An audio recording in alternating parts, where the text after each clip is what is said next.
Yo, what's going on, everybody? It's the Ike's Tech Talk weekly live stream. Y'all know how it goes down on a Thursday night with your boy Ike. Kind of bit my lip a little bit. I can see it kind of bleeding. What's going on out there to the lovely people? Okay, cool. Audio and video is good to go. So let's go ahead and get right into it. Got some pretty cool stuff lined up this evening, man.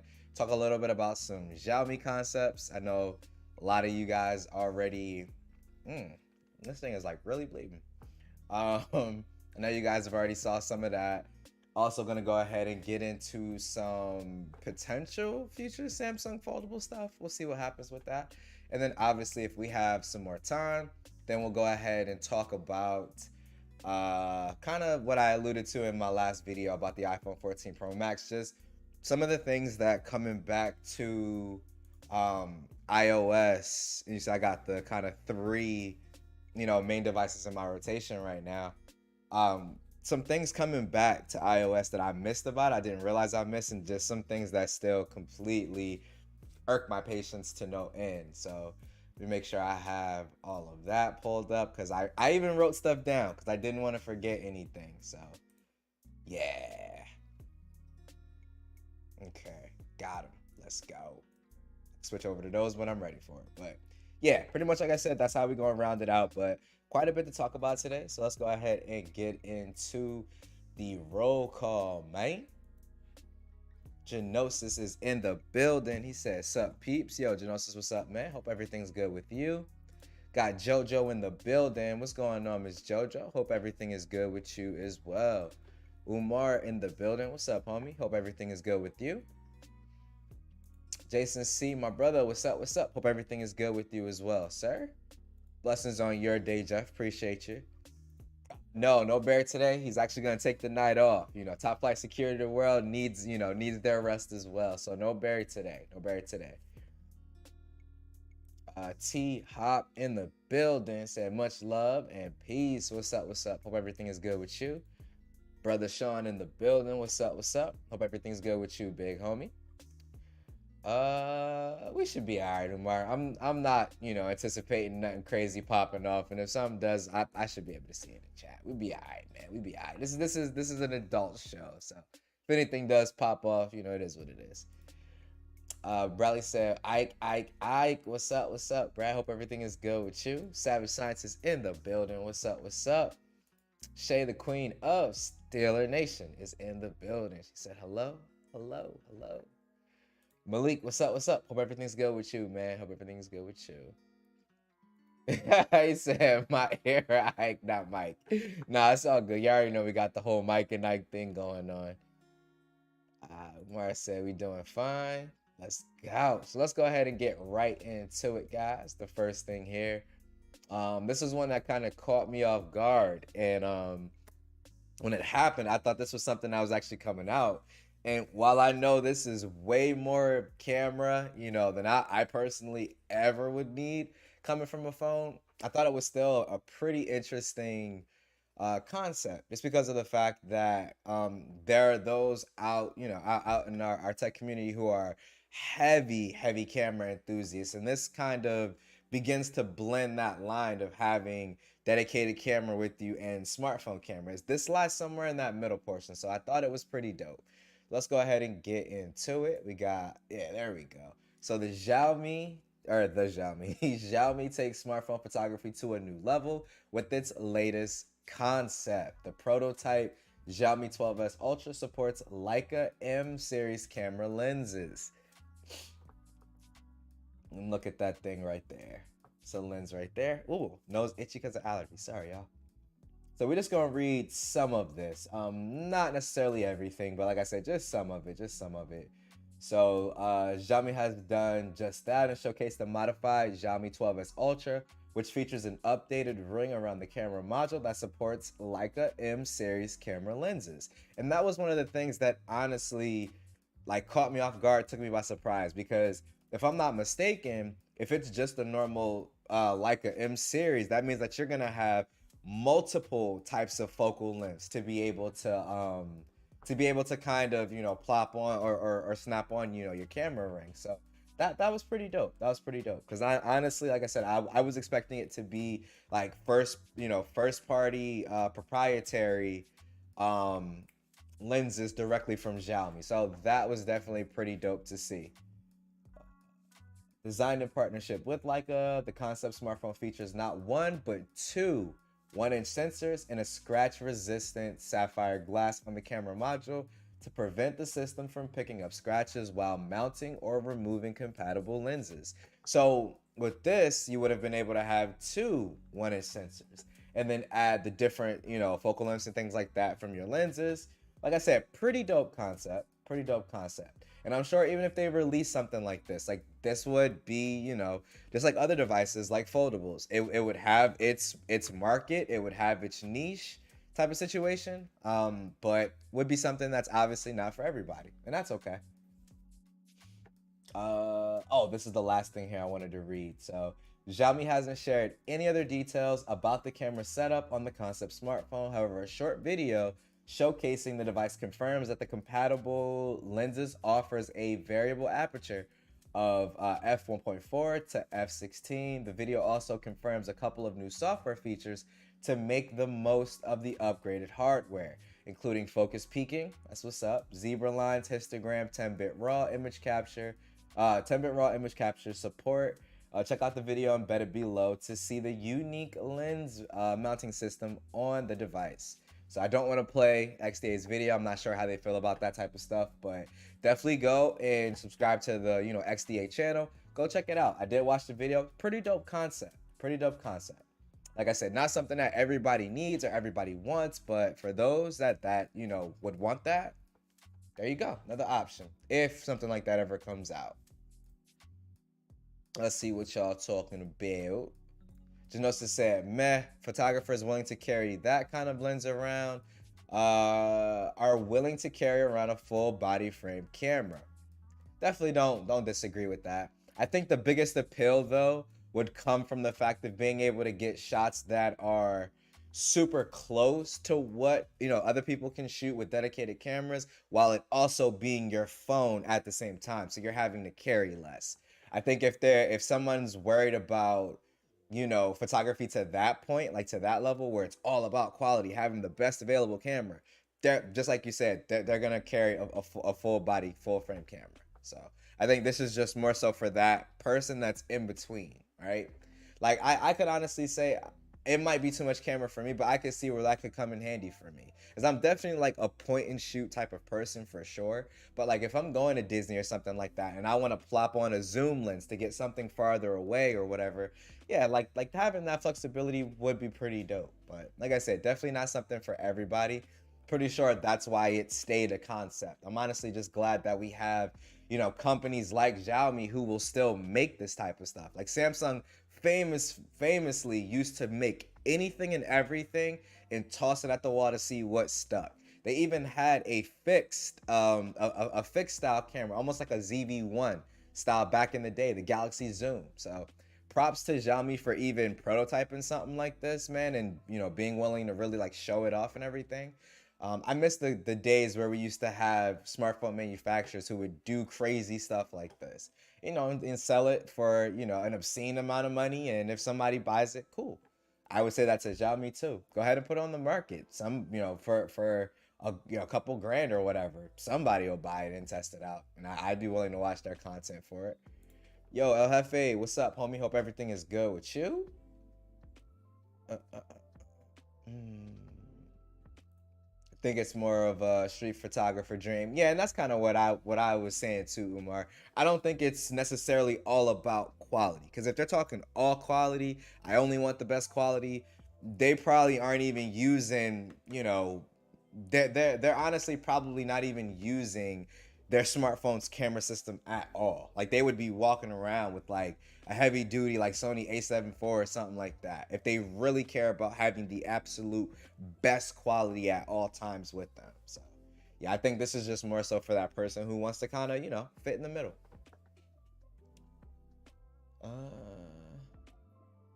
Yo, Renz, what's going on, man? Hope everything is good with you. And Bradley said Chinese OEMs are leading the way. Yeah, definitely in some regards. In some regards, Bradley, for sure. In some regards, for sure. My only wish, and I know that there has to be a reason for it. I was thinking about this the other day, and I guess we can kind of go off into that because it's kind of off topic compared to what we're talking about with the concept. But I had a thought about, Chinese OEMs and when it comes to their like software. And what I was thinking was, why is it so much harder for them to make one, essentially one ROM for, their market and consumers everywhere? Like, why is that difficult? Because when you think about it, you purchase an iPhone anywhere in the world, you're still getting the same iOS. You purchase a Galaxy S whatever, you might be getting a different chip, but you're getting the same one UI, whatever, on the phone. So if you buy a Pixel, anywhere, you're getting normal Android, 13 or whatever. So I always thought that that was kind of weird. I get that there's like certain things that are different between, like, say, like the Chinese ROM and the global ROM or EU ROM, but it's like, why can't we just have one ROM to kind of rule them all? That way, the people who, want things like Android Auto and stuff like that, they can take advantage and buy your devices like day one. Like, they don't have to wait for a global like, you don't have to make a global variant. I'm sure that there's a good reason for it. I'm sure somebody will tell me or kind of correct me on it, but I've always been curious about that. Like why is there the need of a Chinese ROM and a global ROM? Just bake the two ROMs together and let everything be an option or a toggle, right? If you want predominantly, Chinese, ROM experience, well, then you can just keep all the Chinese, stuff turned on. If you don't, you can turn that off. You know what I'm saying? So I don't know. Savage said, "Man, I had to Google the Galaxy Zoom again. Yeah, man, it was pretty dope. I actually wanted one, but I never copped one. It just wasn't practical, in all honesty. But it was a really cool device. Like, that was one where, for me, it would be a situation where that would be something that would just be fun to play around with. Like, I would never carry that around with me as like a serious like daily driver. Like, it just wouldn't do it for me. But I definitely do miss when OEMs and manufacturers were more risky like that. Like, definitely.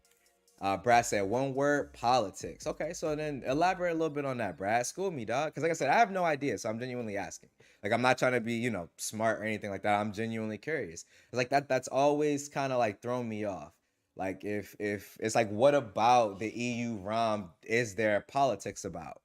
Right? Because it's like, you can still get Google Play services on Chinese devices. Because like Umar, like, because what you're saying here, Chinese ROMs can have Google Play services. Because you need Google Play services to run Google apps. My Xiaomi X Fold, my Xiaomi 12s Ultra, before I put the EU ROM, both of those devices had Google Play services because I ran Google apps. I ran Google Maps, all that stuff on it. So I have no idea what the issue is, but I don't think it's anything to do with Google Play services, in all honesty. Because if that was the case, why would they make EU ROMs? Like, what about the EU ROM? You know what I mean? Because we get global ROMs, so I don't know. I've just always been curious about that. And I've never gotten like a straight answer that made 100% sense to me. So I don't know. Always been curious about it though. Savage said, I hate Android Auto. It restricts device. I would rather create a desktop for my driving car. I don't know, man. I like Android Auto for what it is. I'll be a lot more happy with it when this new Cool Walk, I think is like the code name for it, when that comes out, which is like the complete overhaul of it. Because they were supposed to get that to us. I think they said like end of summer. It's been end of summer for over a month, over 2 months now, honestly. Because like I know here we stopped counting summer, I think like September. But yeah, I don't know. But they said end of summer, we still haven't gotten it. Like I said, I like Android Auto for what it is, just because I would rather use that than use like my car's normal like Bluetooth system or whatever. So like I said, I like it for what it is. CarPlay is definitely better in my opinion. Only thing better about Android Auto to me is Google Assistant in your car. That's the only thing that's better. Other than that, give me CarPlay any day of the week. Savage said they need to make it easier to unlock the bootloader once a phone is past its once a phone is past its update series. What manufacturer? I know Xiaomi has like that 7-day like wait where you gotta like wait 7 days to unlock your bootloader. That is insanity to me. So annoying, man. It's so annoying. Yo, Sean, what's going on, everybody? Say, hey, Ike, hey, everyone. What's up, Sean? Hope everything is good with you, man. Let's go ahead and get into this next article, kind of switch it up a little bit. And this isn't really an article, more or less just an interesting tweet that the homie, I almost called him the wrong name, at the homie Shane Craig over at Scary If Literal. Super dope YouTube channel, man. Absolutely do yourself a favor and show this man some absolute love. He is a beast content creator. If you're curious about anything Surface Duo, he is the guru. So go check him out. Show that man some love. He was paying attention to something that a lot of people I know was not paying attention to. So yeah, we're gonna go ahead and take a look at his tweet, man. Definitely some interesting stuff, to say the least, when it comes to Samsung and their foldables, man. Yo, LaShawn, what's going on, homie? Hope everything is good with you. Rip Raymond in the building said, hey, what's up, folks? What's going on, man? Hope everything's good with you too, right? All right, so let's go ahead and get into it. So again, shout out to the homie Shane for putting this together in a nice, nice and easy to read, digestible, Twitter thread. So shout out to him, man. But I'm just gonna read this through and we're gonna go ahead and get into it. Yo, T, what's up, homie? Hope everything's good with you too, dog. So Samsung MX met with suppliers, which I think MX is just like their mobile division type of situation. So they met up with their mobile division suppliers sometime late October to discuss their foldable business. At these meetings, Samsung claimed they believe foldable smartphones will reach an annual growth rate of up to 80%. I guess that means like by 2025. We're going to go ahead and go down to the next one. Apparently, people aged 20 to 30 in South Korea are now switching from Apple to Samsung foldable phones at a rate 3 to 4 times higher than before. Samsung also believes that 90% of foldable smartphone users will purchase a foldable smartphone as their next device, meaning like they're super satisfied with it. They're going to continue to buy foldables. Currently, foldables only account for about 1% of the market, but Samsung believes due to higher user satisfaction, that growth will continue to be rapid. Interesting. This is the part where it gets really interesting. Interestingly, during this meeting, Samsung shared that they originally planned, that they originally planned for the Z Fold 4 to have a silo for the S Pen as well as an even better camera setup. Perhaps they were looking at the better zoom. Weight and thickness got in the way. Some of the challenges moving forward that Samsung shared in this meeting were software for their 4:3-ish aspect ratio, as well as the crease, durability, and thickness. So Samsung themselves know some of the pain points that most of us have been talking about for a while now. And you actually can see your boy did drop a comment to show some engagement and show some love. But yeah, so super interesting, especially this portion of the thread right here is what really caught me, right? So because it's like everyone was quick to talk about cameras, talk about the S Pen being built into everything, and it kind of just goes to show, like, if we as like a community come together and say, oh, they should have added the S Pen in, or they should have gave us the the Galaxy S22 Ultra's cameras. Like, Samsung engineers are already thinking way farther ahead than we are about these products. Like, I'm sure of it at this point, and this kind of confirms that, right? Because obviously, if they were looking to put these better features into the Z Fold 4, it was obviously in development with those features well before September, because that's when the phone came out. So like I said, definitely goes to show that even though we always feel like, oh, Samsung couldn't possibly have thought about this, you know what I mean, because they still haven't done it. Well, this kind of shows they've been thinking about it. They're just trying to make sure that they don't weigh down the phone and make the phone too thick. I still personally think the only way to really go about doing like a fold that kind of gives everybody the W, makes everybody win, is to keep like a base model fold, kind of like what we have, and it would be a super iterative update.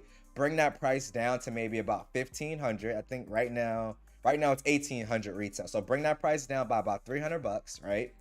And then in that $1,800 price range, you throw in a Fold Ultra. You throw in a Fold Ultra. Even if they want to say, okay, we're not going to do 1,800, we're going to do, 1,850 or 1,900. With Samsung's trade-ins, I don't think people would mind all that much. And with that Fold Ultra, if they make that device a little bit bigger, right? So make the device bigger, a little bit bigger. You don't have to be much more than this, but a little bit bigger. So you can fit that S Pen in. You can fit your, your Ultra cameras. You can fit in a bigger battery. You know what I'm saying? Let me ask you guys now, if with trade-ins being as good as they normally are with Samsung, if Samsung came out with a Fold, like a Fold 5 Ultra, right? And it has, the bigger front screen, S Pen being built in, 5,000 milliamp hour battery. And then what was the other one that we always asking for? Ultra cameras, bigger battery, S Pen built in, and that's pretty much it. Yeah, that's literally pretty much it. So if they came out with a Fold 5 Ultra and they charged $1,900 for it, and trade-ins being as good as they normally are, would anybody jump on that? That's the question for the chat. I'm genuinely curious about that. I know I would buy it, but I'm curious if anybody else would buy that. Bradley said, check my previous comment. Ike, I saw the one where you said one word politics. So that's what I'm saying. Like, I'm not sure how that kind of fits into it, because if it's all about politics, when they have an EU ROM, they would face criticism from that, right? Because I'm not wrapping my head around, like, from a software development perspective, what's the difference between a global ROM and a Chinese ROM that they can't just blend the two together, right? Give you the options to turn all the Chinese stuff off. You still get your Google Play services built in and all of that stuff, and just selling that one device. Then you don't have to develop two separate OS experiences. So like I said, I don't know, but maybe I missed what you were getting at, Bradley. So definitely let me know, dog, because I'm genuinely curious about that. Savage said, chilling here, man. That S Pen plus Fold 4 rumor sounds good. Yeah, man, it really does. Really does. Michael said, it's pretty wild that foldables account for less than 1% of the market, but seemingly count for like 20% of the coverage on YouTube. Mike, I honestly think the reason for that is because people are interested in these devices. People are interested in these devices. I just think that right now, unless you're looking at something like the Flip, right? Something like the Fold, and especially import foldables, they feel out of reach for a lot of consumers. Like, even with the trade-in, right? When you look at like something like the Fold 4, even with the trade-in, you're still looking at paying like a minimum of like $900 out of your pocket. That's a whole, Pixel 7 Pro. You see what I'm saying? So I feel like the views on YouTube is there because people are genuinely interested in the product. They're just not interested in it enough to take the leap themselves and give it a try, right? I feel like you have very few, tech enthusiasts who are willing to kind of put their own money where their mouth is and go out and try something brand new, right? Like me, I don't care. I want to try everything at least one time. I've tried, Duo kind of line of foldables. I tried the Galaxies. I tried Vivos. I still got to try Xiaomi's. I just haven't been able to get my money right to get that one. But I do want to try Xiaomi's as well. I want to try everybody's foldable experience. So I think the interest is there, and that's why you're seeing people, watching content on it on YouTube. Because that goes for my channel too. Like, when I drop a video for like, my foldables, those videos do really, really well, right? Because like I said, the interest is there. Just people aren't interested enough in a device to spend $900 with a trade-in to own one is all. He said, Ike, you made a great point. When these devices are developed, the cameras was cutting edge, but when the phone is released, the cutting edge. Yeah, and the thing is, Savage, I think eventually we will see a literal Fold Ultra that is a S22 Ultra that folds into a tablet. I think that's coming. I think the biggest thing that we have to keep in mind, is the fact that foldables are only like 4 or 5 years old. Like, this whole product category, like phones that do this, are literally only like 4 or 5 years old. Like, this is the Z Fold 4, so 4 years, and then I know Royal Flex, whoever, they came out with their trash implementation.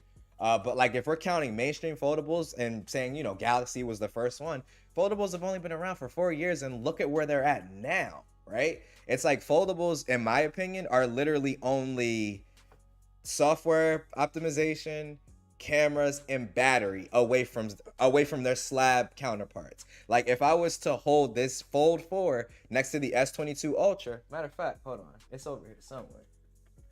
Here it is. If I was to hold these two devices and literally say, you know, I really like the folding aspect, what are you missing out on? The only thing, in my opinion, that you're missing out on when you choose the Fold is the cameras and that battery life. Everything else is exactly the same or better, in my opinion, on the Fold. So it's like, for me, all they got to do is hit them cameras and the battery, and I'm good. And like I said, and when I say they got to hit them cameras, I'm not saying it because these cameras are bad. These cameras are fine, right? Like now me, I'm going to carry a Pixel pretty much with me regardless, just because I prefer Google's take on smartphone photography. But the pictures coming out of this are perfectly fine. Like this is a S22 Plus setup. So this isn't like a cheap camera setup. For how much this device costs, I can understand why people say it should have the best. And I do agree with that. And I think that that's coming. I think the biggest holdup is physics.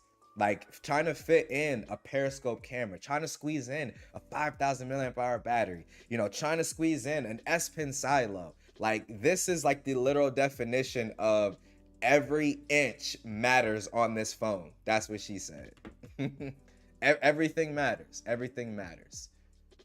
Genosis said 2023, year of the Ultra. I hope so, Genosis. I hope this iPhone 15 Ultra lives up to all of the stuff that people are talking about. I hope we get a Fold 4 or a Fold 5 Ultra. I hope we get a Pixel Ultra. Like throw Ultra and all them features all in there, and I'll pay for it. I'm down.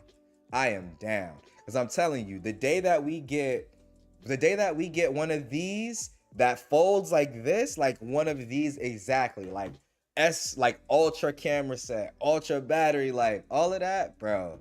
I don't know if I would even carry two phones anymore at that point.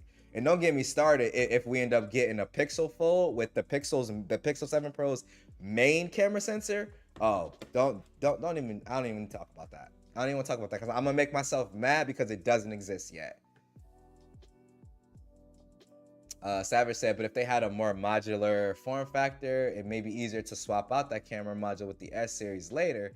Yeah, Savage. And the thing is, like, people have tried modular smartphones. Google had I think it's Project Aria, and the concept was so fire. It's like you just take out the little block, put a new block in.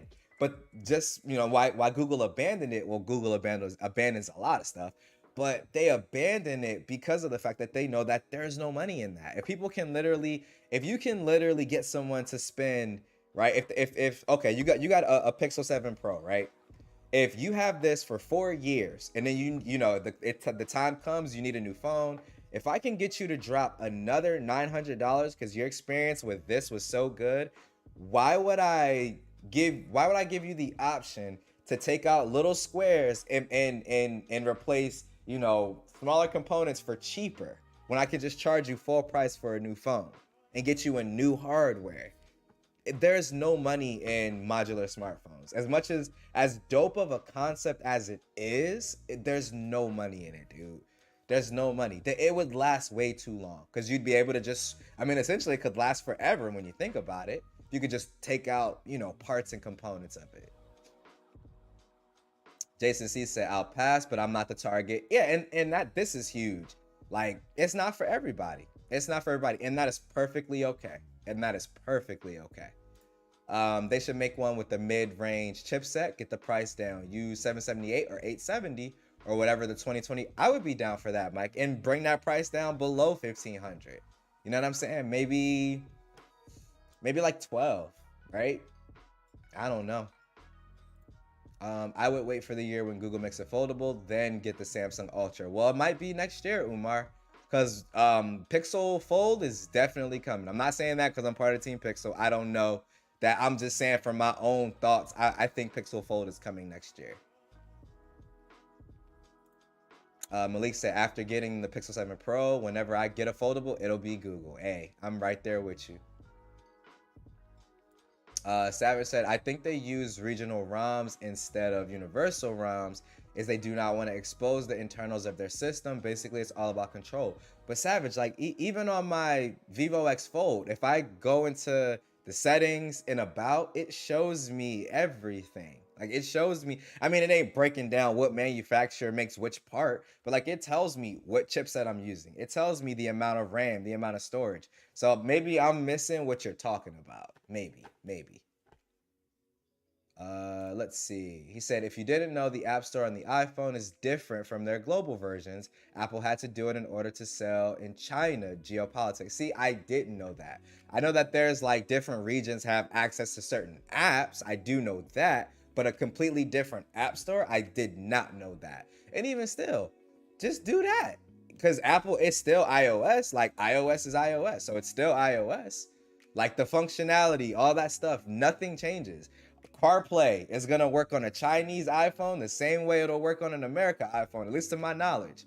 And that's what I'm talking about more so, Brad. It's not so much about one app or one specific, thing that no, I'm talking about the entire experience, right? Have whatever app store you need to have because of geopolitics and just give me the option to uninstall it. I'm pretty sure that that's perfectly fine. If I'm in that area that needs that app store, I can keep it on my phone.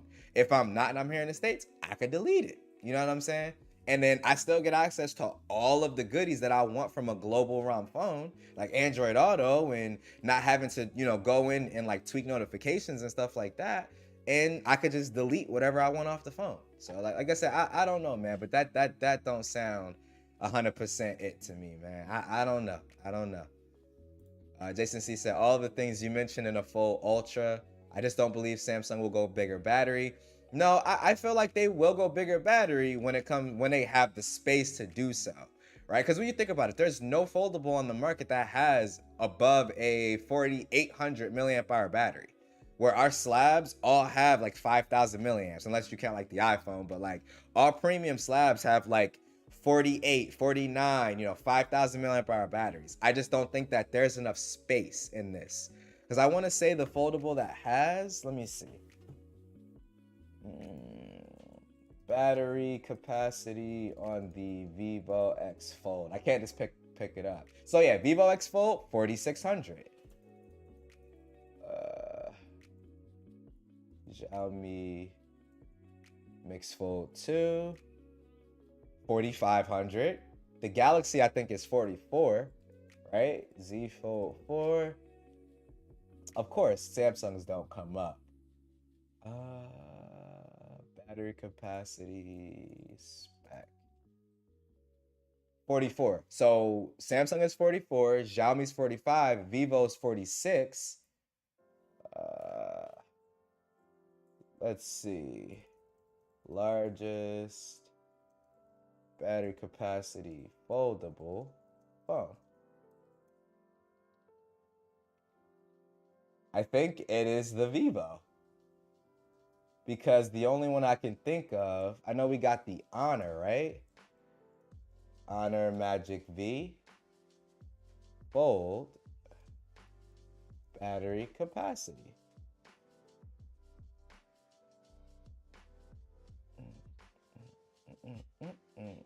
So it's like 48. So the Honor Magic V is 48. So yeah, no foldable has hit that 5,000 milliamp hour mark yet. It's one of those things where like this device is literally beating physics. It has to beat physics. It has to. I don't think it's that they fear larger batteries. Because if they feared larger batteries, the S22 Ultra wouldn't have a 5,000 milliamp hour battery. Because there's no like, when I say normal premium flagship, I don't mean like gaming phones or that Energizer phone. Like those phones don't count to me. I'm talking about like the normal flagships. None of them exceed 5,000 milliamp hours yet. So if Samsung's afraid of bigger batteries, everybody afraid of bigger batteries. I said, laugh out loud, the Note name will return as a foldable phone. Probably. Hey, Scoop, the price. Exactly. The price. That's the biggest reason why I think that they have to do an ultra fold and a normal fold. Like they're gonna have to. because they can't give us like what Shane's talking about in the tweet. They can't give us the ultra, cameras and the S Pen built in with more battery and bigger phone. Like they can't do that for the same price. They can't. We want them to, but they're not going to. We know that. They're gonna make a Fold Ultra. They're gonna make a normal Fold. Fold Ultra is gonna be like 18 or 1900. He said, yeah, I think the crease and the price are probably biggest detriments. They scratch at a level 2 with deeper grooves at a level 3. Like, and no offense to Jerry rigging everything, man, but like picking a phone out of the box day one and using tools to that don't do it for me. Like, I need to know real world usage. Like well, I won't say carried. I had the Z Fold 3 from day one launch day to the day I traded it in for my Fold 4. I didn't have anything wrong with my screen. I had dropped the phone without a case, both closed and open, never had any issues. It's one of those things, man, for me, when it comes down to it, those type of tests don't concur regular everyday usage. Like to me, like that, like those are the extreme use cases. Like he's taking lighters under phone displays and like, bro, that's not gonna happen in everyday usage. And like again, nothing against him. Like that is his niche, and obviously he's got millions of subs. So there's people out there that like it. It's just not for me. It's just not for me. Genosis said, give me a Pixel Ultra where Google actually tries with every aspect of the phone. Yeah, definitely. I'd love to see that from everybody, because everybody got weaknesses for sure. Speaking of Pixel, did you see the Black Panther? I did, and it was fire. I saw that ebony cover before I even knew that it was a Pixel, and I was like, oh, pretty dope. Pretty dope photos or whatever. And then later, I found out that it was a Pixel. I was like, oh, wow, that's crazy. That's crazy. Louis said, I'm trying to use the 14 Pro Max as my daily. That said, I do miss my Z Fold 3. I still use it at home, watching the stream on it right now. Yeah, man, if I ever did like dual carry, dual carry. If I ever did carry the 14 Pro Max, like as a daily, I don't know if I'm going to, maybe we'll see. I would have to carry something with it. I don't think I could just carry just the 14 Pro Max. I just don't think I could do it. Savage said, I mean modular on a manufacturing level. Ah, got you. Making it so all the camera modules. Oh, snickerdoodles. Hold up. I might be back now. We good? We back? Hold on. All right, there we go. We're back now. All right. Sorry about that. Frame drops, and I think the internet just literally just real quick. But we're back. We're back. We're good now. Yeah, but like I said, you lost me with the processor talk, just because I was born in the 90s, but I get what you're saying though. I get 100% what you're saying.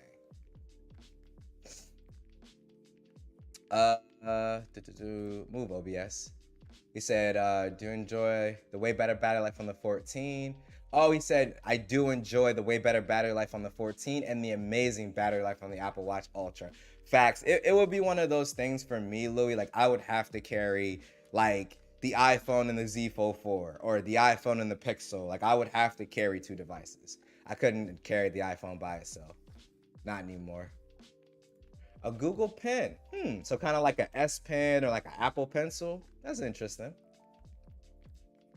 He said, hey, Ike, a global ROM may be 50% larger than a specific ROM, especially when you have to deal with things like PCDI, etc. Exposing manufacturer data means it can be reverse engineered.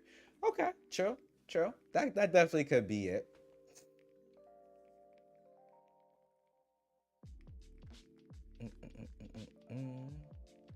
I see what you mean now, Savage, and that could be it too. Good grief, my nose itches so much, man. My allergies are going crazy. Oh, nah, this isn't a case, Savage. This is a skin. Top down. Yeah, that's a D brand right there. D brand leather on the back of the gold and cream Fold 4. Trying to do it on camera, but yeah. Oh, the first Xiaomi foldable had a 5,000 mAh battery. There you go. But that one was significantly thicker as well, too, right? Because you see what happened when Xiaomi decreased that thickness, that battery size came down too. Not that the battery life isn't good. From what Gigi's told me, her battery life has been great. Just saying, they did bring down that battery size as they brought down that size of the foldable to a manageable size. I think there isn't enough room, and that was my point, Umar. Like, I just don't think that there's enough room, is all. That's a good idea. A full 5 Ultra with the Energizer battery. I'm done. Keeps going and going and going. Oh, Urban Fire said I could care less about those tools to destroy a phone. Like I said, that's no disrespect to Jerry Rig or anything like that, homie, but just his stuff, in my opinion, is like device destruction, at this point. Like it's like literally the most extreme of extreme conditions. Like how he's putting sand in the middle of the I've literally taken my Fold 4 to the beach, bro. Taking it to the beach and dropped it in the sand. Took it to not my Fold 4, but my Fold 3. Took it to the bathroom at the beach, rinsed it off with the water, and kept going about my business. Like, at the end of the day, this is a phone. This is a phone. If I want to get in my neighborhood pool and take videos of my kids, from that direct perspective right there with them in the pool, that's what I'm going to do. You see what I'm saying? Like, these are phones at the end of the day. Kane, what's going on? I didn't even say what's up to you, yo. Said, speaking of Fold 4, mine's just pulled the third One UI 5 beta with November patch. Running those for those running beta on theirs. I am hating so much because they have not released it for the T-Mobile variant. And my Fold is the T-Mobile carrier variant. So I am so irritated about that. Because I would have loved to test out the beta on the Fold. Like, I have stable on my S22 Ultra, and my Fold 4 runs better than my S22 Ultra on One UI 4. So I can't wait to see what they do with One UI 5 with this bad boy, yo. Like, they vastly improved animations and fluidity on the S22, but the Fold 4 is still smoother than my stable S22 Ultra. So I can't wait to see what the animations and all that look like on the Fold. It's gonna be so fire. Exactly, Brad. Exactly. Yeah, just had some buffer and I was dropping frames more. Urban Fire, I did go ahead and try it out. And that description where it talks about the shutter, with stream audio, is it still happening in Genosis, or was it happening just before? Because before I definitely was, buffering. I had some frame drops there. But I did get a chance to use the camera assistant app, and yes, the shutter is faster with that, one particular setting, but it's pretty, it's, I'm not gonna say pretty, it's still not good when that happens. Like, it is a little bit faster, well, not a little bit, it is faster, but when they say it decreases the decreases the quality of your pictures, it does by a substantial amount. So I'm hoping that Samsung adds whatever they need to add from a software perspective on the S23, that we can get that level of shutter on the S23. You know what I mean? Like that super quick without having, a loss in quality. So I have no idea why anyone would want to turn that on. It's just not very good, especially with HDR. It's really bad. Genosis on my end, because you said still. I'm listening to the preview. I don't hear any dips. I see that there is like a ever so slight delay between when I'm talking. And yeah, so I do see that. Like I can actually see that. Like I'm talking and then the audio comes. So I do see that if that's what you're talking about. No way, no sand in it. Yeah, I mean, I literally dropped it at the beach, open, and sand got on the main screen. I took it to the bathroom and just washed it off under the sink, and it was fine. Like I didn't have any real issues. So I don't know. So I know we're going to get into the 14 Pro Max. What are your initial thoughts? I did drop the 24-hour impressions, and in all honesty, my thoughts about it haven't changed all that much. Let me switch to the top down. There we go. I'm gonna move my keyboard up so that's not taking focus. But yeah, so we can go ahead and talk about the 14 Pro Max a little bit. So, pretty much I mentioned it in my video. I do like the always on display. I think I prefer from an efficiency standpoint what Android's obviously doing, especially Samsung, where I can literally hit the calendar. I love having my calendar there front and center. That's always been dope to me. Google, give us an option to have a calendar. That'd be so fire. But anyway, I do like the always on display from an aesthetic perspective. Right now I got the live wallpaper where it shows like the real weather conditions outside. So it's nighttime. Obviously, it's on nighttime. Like I said, I do like the always on display here just because you can add like these little complications and things like that. So it kind of gives you a lot of information. Like this is the always on display. It gives you a lot of information right there without even having to turn on your phone. I do like that the notifications also show up kind of, and it's the full notification. Now, it does show the notification icon on Android, but what I noticed even on the 14, the 14 Pro Max's implementation, it shows it, and I guess you can toggle the setting to show, your notifications, like the actual words and, what's being said or whatever, without unlocking using Face ID. I personally don't turn that on. I want to use, unlock and then we're in. But yeah, I noticed that, it just shows the pretty much the banner. So that's pretty much the same thing in my opinion. But like I said, aesthetically, I do prefer Apple's. From a battery efficiency, obviously this is, physics, like it's physics, like this is better. So yeah, but that's kind of always on display. Performance feels about the same. Battery life, I definitely see where people are coming from when they say it's not as good as the 13 Pro Max. I don't remember my 13 Pro Max like exact in terms of like my battery stats and stuff, just because it had been a minute before I used it and I sold it before this came out. But it's definitely lasting me longer than my 13 Pro, because I was using my 13 Pro for a little bit before I got this. And people who are saying like, oh, I was getting better battery life on my 13 Pro than the 14 Pro Max. I don't know. I personally am not though, even with always on display turned on. So I don't know. Yeah, so that's battery. Cameras is still, in my opinion, iPhone cameras. I think iPhone cameras are good. I do prefer what some Android manufacturers are doing in terms of photography a little bit more. But again, a lot of it is personal preference. A lot of like the HDR issues and stuff like that, I don't end up having a lot of those issues. It has done it here and there, but it hasn't been something where it's like every shot where the sky is in there and it's bright, it blows it. It's not like that for me. It's not like that for me. Yo, John, what's going on, homie? Hope everything is good with you. He said, why'd you go with the Pro Max phone rather than a regular 14 Pro? For me, I personally like the size of the Max. I like the size. I like the bigger display. I want as much battery life as I can get. And that's pretty much it for me. I always go for the biggest one that I can get. Pixel 7 Pro, S22 Ultra, Z Fold 4. Like I go for the biggest screen that the manufacturer is gonna give me always.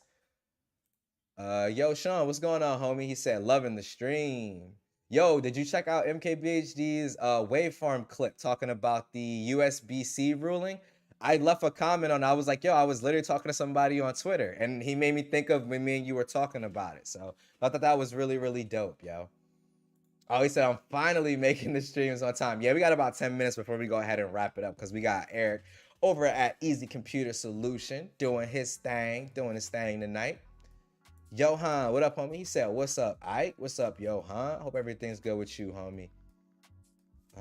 Louis said, agree. I really enjoy the customization on Android. I have my always on off. It's a bit bright in the room. See, and that was something I thought was going to bother me, Louis, but it doesn't bother me. I don't know why. It really doesn't bother me. Like, it does get a little bit dimmer than, I just lifted it up, but it does get a little bit dimmer than this, because like I said, for me, it's never this bright when I'm in like a dark room. But it was never bright enough to the point where it really like disturbed my sleep or anything. So I don't know. Could definitely just be me. But yeah, so far, man, I really do enjoy the 14 Pro Max. And that could be, and I think the biggest reason why I'm able to enjoy it, I think so much more than a lot of other creators, because a lot of people were like, I want my 13 Pro Max back, or, like this phone is, trash or whatever. I think the biggest thing for me, the reason why I'm enjoying it as much as I am, is because I took a break from iOS. Like, I literally went 4 or 5 months not using an iPhone regularly at all. Like, it would be a rarity for me to have an iPhone with me. So I took that extended break. So I forgot about those little things that made me fall in love with iOS in the beginning. Like CarPlay. CarPlay is phenomenal. I love CarPlay. I almost want to carry an iPhone with me, even if I decide to carry 2 Android phones, just to have CarPlay. Like, I love Apple CarPlay. It is fire. It is so fire. Being able to control like your media output for like voice calling apps like Zoom. Like, for me, trying to do it on an Android device is a nightmare. It is a nightmare. On the iPhone, it is so simple and so seamless. Like, it just does it. And then like on my Android devices, once I once I connect to Android Auto, bringing it back to that. Once I connect it to that, it's Android Auto. I can't switch the media output. And I'll give you an example, because some people are like, well, wouldn't you always want, your media to come out of your car speakers? Not necessarily, and let me explain why. So like my daughter, she has dance, and like sometimes me and my wife will go and we'll sit in the parking lot and we'll just wait for, her dance to be over. It's like a 30-minute class. So instead of driving all the way home and having to drive back, we'll just wait in the car. Now, my wife, she loves my little tech addiction. She's fine with it, right? But that doesn't mean she always want to hear, my favorite content creators talking about their latest experiences with new devices. Like, she don't want to hear that. The same way I don't want to always hear about what she be watching. So instead of having to listen to it from my speakers in my car, I like to be able to switch it, because I usually bring my earbuds with me. So like with my iPhone, with CarPlay, I can switch from the media going to my car to the media going to my AirPods Pro. And it's seamless. On Android, once you're dialed into to Android Auto, that is it. You are Android Auto in. You cannot switch your media output. It does not work. Trust me, I've tried all the workarounds. None of them things work. Period. And like I said, it just made me remember some of those things. Now, there have been those things where I'm kind of like, I'm not too big of a fan of iOS. I'll kind of go over some of those, I guess, really, really quick. I was going to kind of just say whatever to it, but it is what it is. We could talk about it. So, first one, clipboard. No clipboard support. Apple, please give us a clipboard. You already got the little globe icon when you bring up, say, for example, if you bring up, all right, if you bring up your keyboard, oh wow, camera's up here. If you bring your, oh, too bright, screen too bright. There you go. All right, better. So if you bring up your keyboard, you got this globe icon, and you got a ton of wasted space in these two corners. Give me a daggone clipboard button right here. Click the little clipboard button, and boom, it takes me to my little universal clipboard. Let my universal clipboard sync with my Mac, all of my iPad, all that good stuff. Apple, just give me a clipboard. I don't understand why that is so difficult. I don't understand why that is so difficult. I'll bring in the top down reaction, because we'll probably finish out the stream here.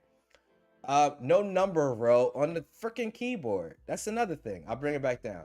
All of this extra space. Why is there no number row on the keyboard? Like, that doesn't make sense to me. Like, why is there no number row? So number row in terms of the keyboard. Next one is definitely me kind of nitpicking, and it's a faster way to access the camera. So like, I know you can lift your screen, you could force press that button there, or you lift the screen and you swipe over to the right. I want to be able to do it with a physical click. Like, let me remap, or not even remap. Maybe you set it up to where, like, maybe if you double tap the volume down, or you can like remap your Apple Pay button to a double click for camera, something. I don't know. I'm just not a fan of having to like look to see where I'm pressing or whatever, or swiping the screen. Like, I don't want to do that. Just let me just double click and then I'm in there. You know what I'm saying? No split screen multitasking. You already know. I've literally cried. Like, I've literally cried about that so many times. Like, not literally cried, but like complained about that so many times. No split screen multitasking. Just bring it, please, Apple. If my S22 Ultra can do it, my iPhone should be able to do it. Pixel can do it too. Obviously with slabs, there's not as much screen real estate as having, you know, something like this that actually folds out. Shout out to the homie Kaneki, Tokyo Ghoul reference for those that get it. But yeah, like obviously there's more screen real estate to do it on here. You know what I'm saying? Versus doing it on a slab, but it still looks perfectly fine doing it on a slab. Still.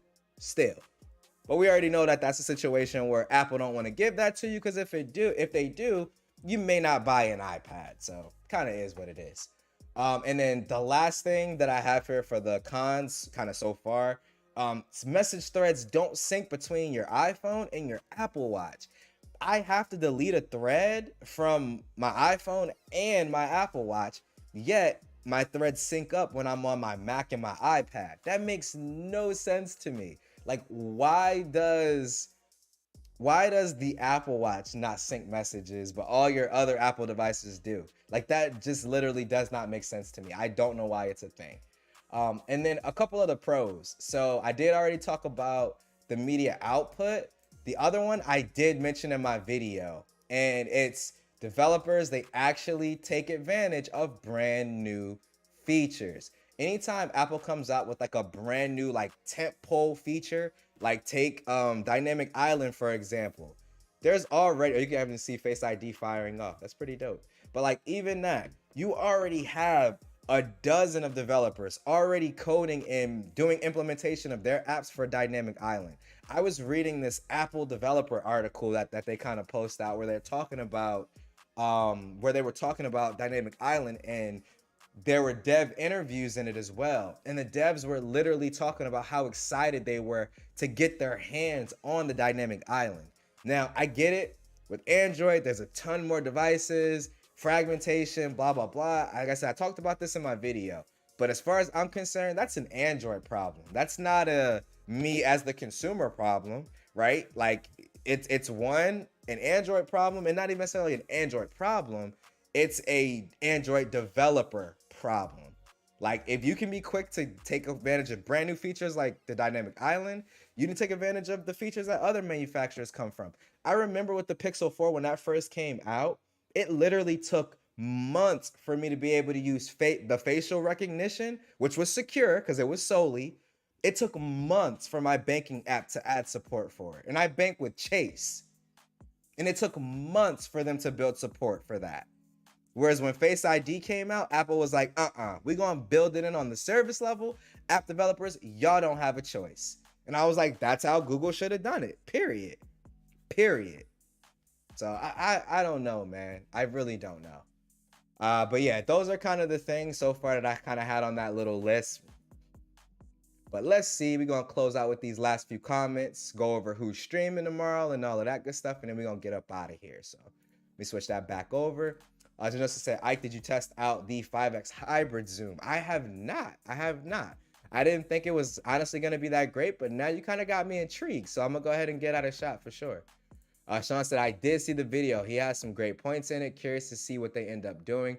Wishing they just go to USB-C, but we'll see. Yeah, big facts, dog. I really hope that they don't go portless. That would really irritate me. Because they would be like, okay, y'all are literally trying to rush this portless thing just because y'all don't want to, well, let me rephrase this. Y'all are complying, but y'all don't want to comply the exact way that the EU is talking about complying. Louis said, yes, Apple CarPlay is tough. They did it right. Yes, sir. They definitely did. See, Mims even agreed. Nope, that's exclusive for iPad. Yo, facts. Louis said, I agree. Multitasking is a must and is missing on Apple. Sean said, it syncs sometimes for me, but I have issues all the time where I read a message on my phone and I look at my watch. Yes. Why? Apple, fix it. It doesn't make sense at all. Like, the whole thing about the Apple is the ecosystem. That should just work. Like, there's tons of things that Apple devices do like with each other that is just magical, right? Things like, you know, sidecar and the whole webcam. You can use your iPhone as like the webcam. Stuff like that is definitely magical. Don't get me wrong, but you can't even get syncing, right? Like between the watch and the phone, Apple. But you could give me that I could just connect my iPhone to my Mac as a webcam. I don't have to do no prior setup. I could just link it and it works. but you can't sync up my message threads on my watch and my phone? Sir, come on, Apple. Y'all better than that. Y'all are better than that. Brad said, true, it's an Android dev problem. Just look at app theming. Thank you, Brad. And it's just like Google's new whole, pastel layout with the icons looks so clean, but I'm not jumping full in because I know a lot of my apps don't support it. So it's like, what's the point? And I shouldn't have to download a third party, app icon pack to freaking get these apps themed. Like these should be mandatory. Like it should be mandatory. There should be no, oh, you can totally do it if you want to. Like, no, you need to do this. And I think that that's one of the biggest differences when it comes to Apple's approach to like their new features and Google's approach, right? Like you even have before when we first had split screen multitasking come out for Google devices when they built it into Android, app developers had to opt in. No, and Apple has this one wrong too, because on the iPad they gotta opt in as well.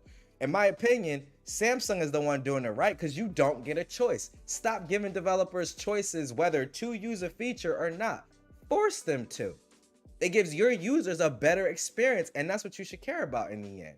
Like, I get it, you got small teams of devs, and I'm not a developer, so I'm not trying to say that what they do don't matter. But if I got a dope new feature like Dynamic Island or some cool radar, facial recognition tech with Soli, right? You better believe I'm getting on app developers to go ahead and code APIs in for that crap. You better believe it. Same thing with foldables. Like Samsung can only throw the bag at so many companies, dog. They can't buy off every company in the App Store. Google, force the app developers to come out with a tablet version, right? Make the API or the SDK so easy that it would be stupid for developers not to do it. Stop giving them reasons to not do them. Stop giving them the choice. No. You got a whole brand new form factor that you're even prototyping, and we know you're prototyping. You need to make this form factor mandatory. Make Surface Duo mandatory. Point blank period, man. Either that, or if they have some way to like code in a like kind of almost like how Apple does like the whole Rosetta Stone. What is it called? Rosetta or whatever, where like they were taking apps that weren't, for Apple Silicon, like they didn't have like the Apple native M1 code base or whatever, so they had to, translate it over to their Macs. They came out with something to where developers didn't have to do anything, and I think that that's one of Google's biggest problems. They have way too much faith in developers. And it's, again, I'm not saying that developing this stuff is easy. I am not saying that. But I have been having Twitter scrolling issues across multiple Android devices and across even my iPhone at some points since Android 12 came out, last year. Like certain stuff should just, no. Google, I know y'all use Twitter. Get out of here, man. Get out of here. Y'all see me getting all passionate and it's time for us to wrap it up. Like, oh my God, bro. It infuriates me because you have these dope experiences. It's like you have these dope experiences and these dope form factors. Like, there's truly a form factor for everybody, but you got devs that just will not support it because you're not doing anything about it. Like I said, I get it. Certain apps seem too big to fail, things like Twitter or whatever. But it's like, man, if you got to throw the bag, homie, like how we don't have, full blown like support for like, Snapchat and stuff like that on Pixel or Galaxy devices. If I'm Google or Samsung, I am throwing the biggest bag possible. The biggest bag. Ooh, hold on. Twitter app log and participate with. Hold on, it's alternate, open source alternative, and you don't. Michael, what is Fritter for? Like, what platform? Is it for iOS, Android, Mac, Windows? Give me a little bit more information about that. But yeah, like, and like I said, I get it because there's a lot of Android devices. I get that.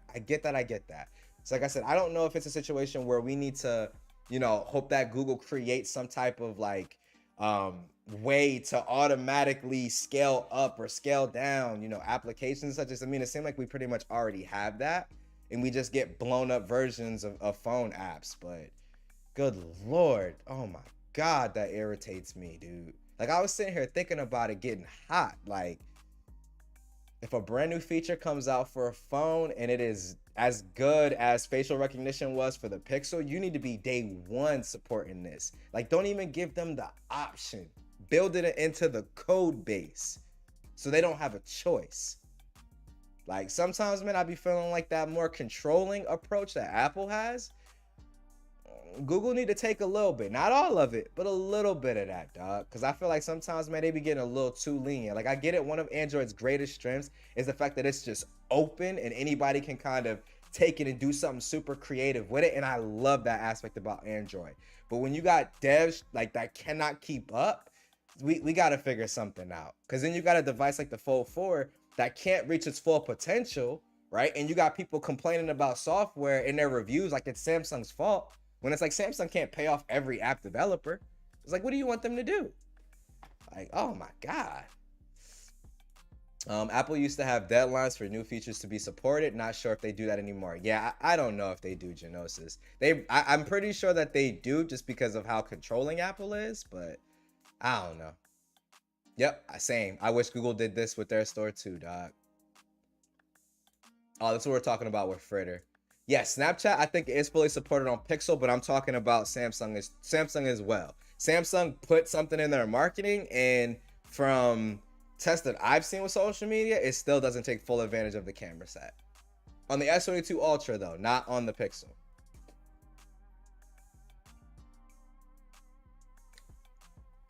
He said that is, of course, the benefit of Android. Yeah, and side loading is absolute fire. You can side load on iOS, though. I've been side loading on iOS for years. You got to use Alt Store.